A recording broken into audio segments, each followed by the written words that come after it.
Every member who cooperated in time management. Thank you very much. Yes, Honorable Minister.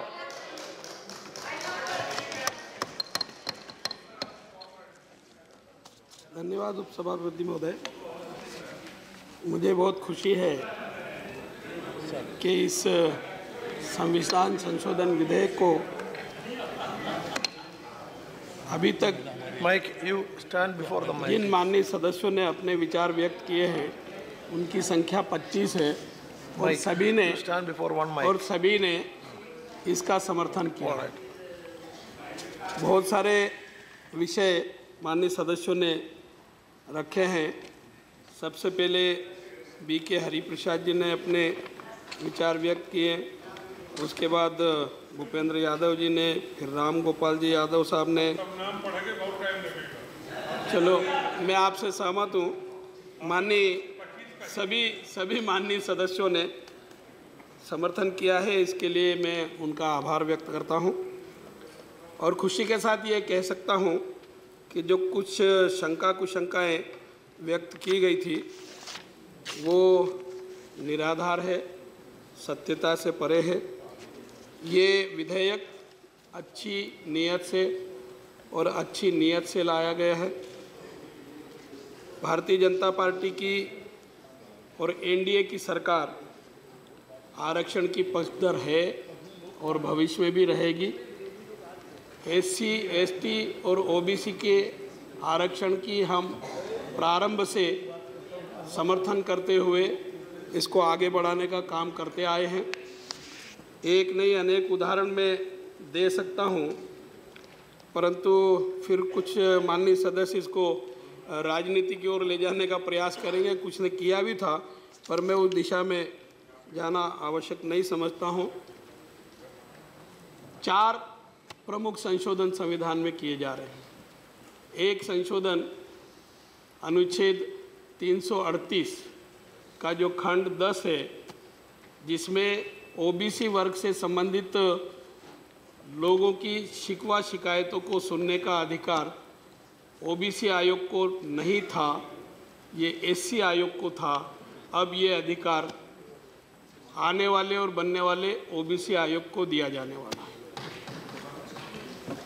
338 के अंतर्गत SC commission का प्रावधान है। 338A ST commission का प्रावधान है और अब 338B ओबीसी कमीशन का गठन करने के लिए प्रावधान किया जा रहा है। एससी कमीशन, एसटी कमीशन को पहले से संवैधानिक दर्जा है, उसी प्रकार का संवैधानिक दर्जा अब ओबीसी कमीशन को दिया जा रहा है। इसका अर्थ सीधा सीधा ये है कि ठीक उसी प्रकार से जो अधिकार और कर्तव्य और सशक्तता एससी और एसटी कमीशन को प्राप्त है, वही अधिकार इनको दिए जा रहे हैं। आर्टिकल 341 और 342 में संबंधित वर्ग की जातियों को समाहित करने के लिए और उसको हटाने के लिए प्रावधान किया गया है। 342 क में ओबीसी से संबंधित जातियों को भी उसी प्रकार से प्रक्रिया अपना करके जोड़ने का और घटाने का प्रावधान किया गया है। इसके साथ ही साथ आर्टिकल 366 में परिभाषाएं दी गई है भिन्न भिन्न प्रकार की। इसके सब क्लास 24 में एससी वर्ग से संबंधित जातियों की परिभाषा का उल्लेख है। सब सेक्शन 25 में एसटी से संबंधित जातियों की परिभाषा का उल्लेख है। और अब 26 ग एक नया क्लास हम आर्टिकल जोड़ रहे हैं। उसके आधार पर अब ओबीसी की जातियां हैं, उनकी परिभाषा का उल्लेख उसमें होगा। आशंका व्यक्त की गई कि वर्तमान में जो अधिकार राज्यों के आयोग को है वो कम होंगे, संघीय ढांचे का हनन होगा। ऐसा बिल्कुल नहीं है। इन आर्टिकल्स में या इन अनुच्छेदों में उनके अधिकारों को किसी प्रकार से कम करने की व्यवस्था किसी भी प्रकार से कहीं भी नहीं है। बहुत पहले से राज्यों ने अपने अपने राज्य क्षेत्र में ओबीसी आयोग का गठन किया हुआ है। काका कालेलकर समिति जब बनी थी और उसकी रिपोर्ट आई थी, उस समय भी कई राज्यों ने इस प्रकार के आयोग का गठन किया है और वो राज्य सूची जो होती है ओबीसी से संबंधित वो बनाने का काम करती है, अधिसूचित करती है। उसके बाद 93 में मंडल कमीशन की रिपोर्ट के आधार पर भी इस प्रकार के आयोग का गठन अनेक राज्यों ने किया है। सुप्रीम कोर्ट ने भी 93-92 में फैसला दिया था, उसको आधार बना करके भी बहुत सारे राज्यों ने अपने अपने राज्यों में ओबीसी कमीशन का गठन किया है। आज की तारीख में लगभग 30-31 राज्यों ने, मेरे पास सूची भी है, इस प्रकार के आयोग का गठन किया है और ओबीसी से संबंधित राज्यों की जो सूची है उसमें जोड़ने का और घटाने का उनका अधिकार है, वो बरकरार रहेगा, किसी प्रकार से उनका हनन नहीं होगा। इसके साथ ही साथ आर्टिकल 15 और आर्टिकल 16 की भावनाओं को देखते हुए इन वर्गों से संबंधित हित संरक्षण की योजनाएं बनाने का और उससे संबंधित प्रावधान करने का अधिकार जो है, उन अधिकारों का उपयोग भी राज्य सरकारों ने किया है। वो अधिकार आज भी बरकरार है। हम न तो आर्टिकल 15 में कोई संशोधन कर रहे हैं, न 16 में कोई संशोधन कर रहे हैं। इसका सीधा सीधा आशय ये है कि किसी प्रकार से राज्य के आयोग इस संविधान संशोधन के कारण प्रभावित नहीं होंगे। अधिकांश माननीय सदस्यों ने इस विषय पर शंका कुशंका व्यक्त करते हुए अपने विचार व्यक्त किए। मैं ईमानदारी से स्पष्ट करना चाहता हूं कि राज्यों के वो आयोग अधिकार संपन्न है और भविष्य में भी रहेंगे। किसी प्रकार से कोई उनको छेड़छाड़ करने की कोशिश नहीं होगी। इसके साथ ही साथ जहां तक ये भी आशंका व्यक्त की गई है कि राज्यों में जो ओबीसी की लिस्ट है उसको केंद्र सरकार राष्ट्रीय आयोग के माध्यम से प्रभावित करने का प्रयास करेगी। इस संविधान संशोधन विधेयक में आयोग को अपनी कार्यप्रणाली तय करने का अधिकार है।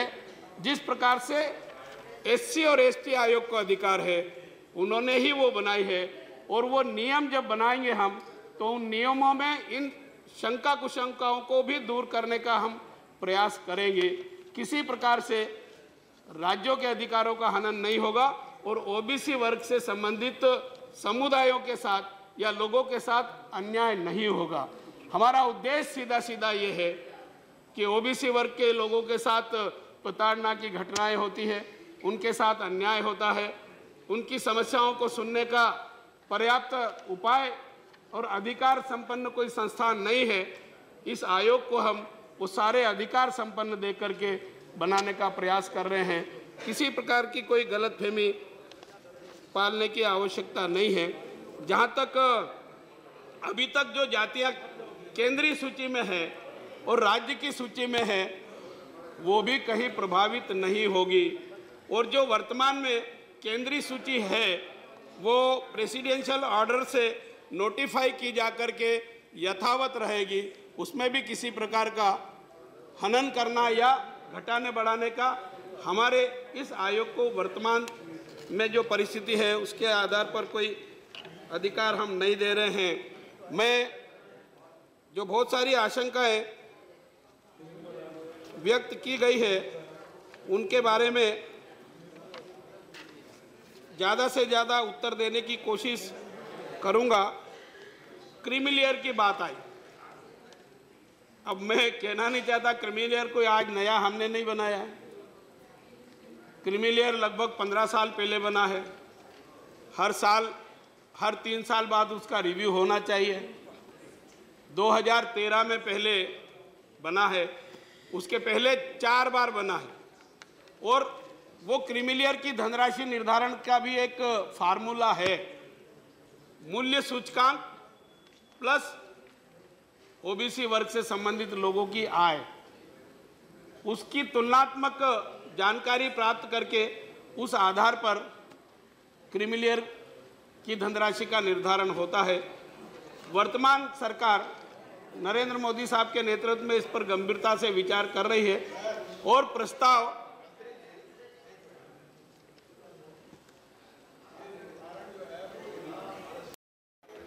की तनख्वाह है।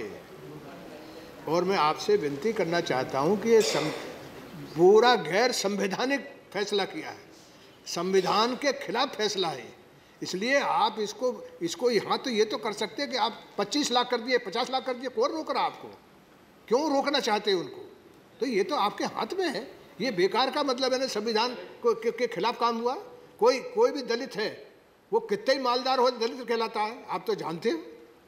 कोई बैकवर्ड है, वो उसकी जात के अनुसार उसको माना जाता है। यहाँ सामाजिक और आर्थिक दृष्टि से पिछड़े वर्ग की बात हो रही है। मैं फिर निवेदन करना चाहता हूँ कि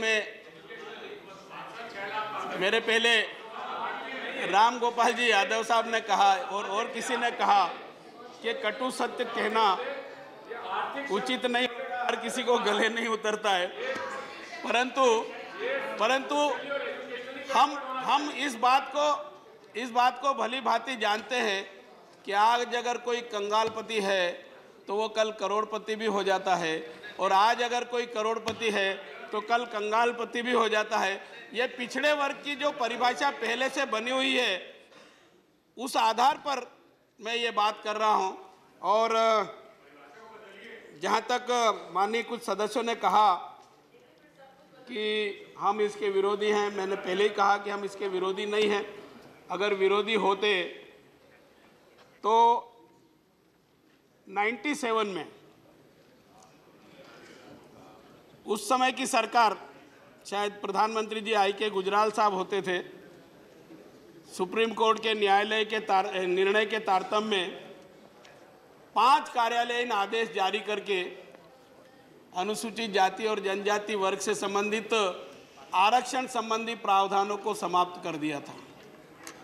मैं खुशी के साथ, गर्व के साथ कहता हूं कि अटल बिहारी वाजपेयी जी जब देश के प्रधानमंत्री बने, हम सब सांसदों ने, SC/ST एसोसिएशन के सभी सांसदों ने मिलकर के जब उनसे आग्रह किया तो संसदीय कार्य मंत्री थे महाजन साहब, प्रमोद महाजन जी, उनको उन्होंने बुलाया। कार्मिक प्रशासनिक मंत्री थी वसुंधरा राजे जी, उनको बुलाया और कहा कि अगर संविधान में संशोधन करना पड़े तो करें, और कार्यालयीन आदेश को अगर कार्यालयीन आदेश के माध्यम से निरस्त किया जा सकता है तो करें। बाद में 3 संविधान संशोधन करके उन आरक्षण संबंधी प्रावधानों को बहाल किया था। ये एक जी निवेदन है कि इतिहास में ना जाए तो बेहतर जी। हाँ, क्योंकि आप देखिए जब मंडल आया तो कमंडल शुरू हुआ, वो भी हुआ। अब ये आप बताएंगे कौन से मंत्री ने क्या किया, कौन से मुख्यमंत्री, अब ये सब ना लाए ना। यहाँ पे एक विधेयक है जिसको पारित करना है। अब मंडल के लिए कमंडल आया, अब आप ले आ रहे हो आरक्षण। मैं आपकी अब बात कौन सा कमंडल निकलेगा कहाँ से? अब ये सब पे काहे जाए हम? मैं आपकी बात से सहमत हूँ। मैं आपकी बात से पूरी तरह से सहमत हूँ। कुछ विषय ऐसे आए थे इसलिए मैंने देने की कोशिश की थी। मैं संविधान संशोधन बिल के संबंध में ही बात करना चाहूँगा, इससे ज़्यादा इधर उधर कुछ नहीं कहूँगा। एक शंका ये व्यक्त की गई कि राज्य के जो आयोग हैं उन्होंने कोई प्रस्ताव किए और केंद्र की सरकार ने उसको इम्प्लीमेंट नहीं किया। मैं बताना चाहूँगा कि जिन जिन राज्यों ने कुछ प्रस्ताव किए थे, चाहे वो राजस्थान हो, प्रदेश हो, उनके प्रस्तावों पर सुप्रीम कोर्ट में केस चल रहे हैं, वो विचाराधीन है। जब ये केस वहाँ से सब समाप्त हो जाएंगे तो ये जो आयोग बनने वाला है, इस आयोग के पास राज्य सरकार हमको प्रस्ताव भेजेगी, हम इनके पास भेजेंगे आयोग के पास, और आयोग जैसा प्रतिवेदन देगा। उस पर सरकार निर्णय करके इस संसद के सामने ही आएगी, और संसद के सामने आने के बाद संसद जो निर्णय करेगी वो ही देश में या उन पर लागू किया जाएगा। जहाँ तक संविधान संशोधन विधेयक की बात है, उसके बारे में तो मैंने सब स्पष्ट कर दिया है। एक विषय यह आया कि राज्य सरकार की सहमति के साथ करें। राज्य सरकार से सहमति क्यों नहीं लेते हैं? मैं निवेदन करना चाहता हूं कि जो परिभाषा आर्टिकल 341 और 42 में जाति को जोड़ने के लिए और घटाने के लिए उल्लेखित है SC/ST आयोग में, उसके लिए वो की वही परिभाषा हमने यहाँ भी रखी है। और मैं ये निवेदन करना चाहता हूँ, शंका करने की आवश्यकता नहीं है। आर्टिकल 74 केंद्र सरकार के बारे में, उसकी फंक्शनिंग के बारे में कहती है कि भारत के राष्ट्रपति जी को सहायता और सलाह देने के लिए भारत की सरकार है और वो जिम्मेदार है। और जब भारत की सरकार राष्ट्रपति जी को कोई सलाह देती है, उसी पर वो निर्णय करते हैं। ठीक उसी प्रकार से आर्टिकल 163 जो राज्य मंत्रिमंडल के बारे में अधिकार और कर्तव्यों को दर्शाती है, उसमें ये प्रावधान है कि राज्य की सरकार राज्यपाल को सलाह देने के लिए और सहायता देने के लिए, परामर्श देने के लिए अधिकार प्राप्त है, और जैसा वो राय देती है वैसा ही राज्यपाल करेगा। और यही पद्धति SC आयोग और ST आयोग पर भी लागू है। ये मान करके चलिए कि हम राज्य सरकार के अधिकारों में किसी प्रकार का कोई अतिक्रमण नहीं करना चाह रहे हैं, न किसी प्रकार से संघीय ढांचे को प्रभावित करने का प्रयास कर रहे हैं। राज्य सरकार जो सहमति देगी राज्यपाल को, वही सहमति के आधार पर राज्यपाल हमको राय देंगे और उस पर हम आगे कार्रवाई करेंगे। मैं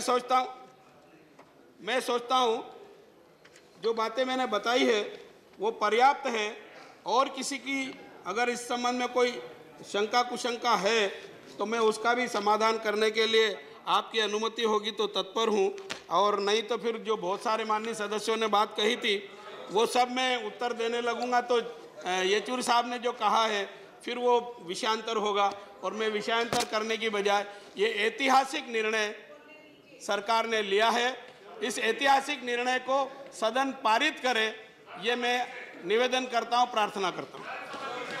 Thank you. Yes. Okay. Now, Minister has clarified everything. It was a reply with full clarity, I would say. And most of the concerns have been addressed. Okay. What's your problem? One point. What's your problem? Sir, the bill number 70, the National Commission for Backward Classes Repeal Bill, it says that 1993 Act has been repealed. That means the National Commission for Backward Classes and the State Commission for Backward Classes is redundant. So what is the position of these commissions in the state level? He says that it stays as it is. At the same time, it has been repealed. There is a confusion. He should clarify it. Okay. Yeah, let him come मंत्री साहब कुछ confusion हुआ तो बोलो। अगर कोई confusion हुआ तो रिप्लाई दे दो।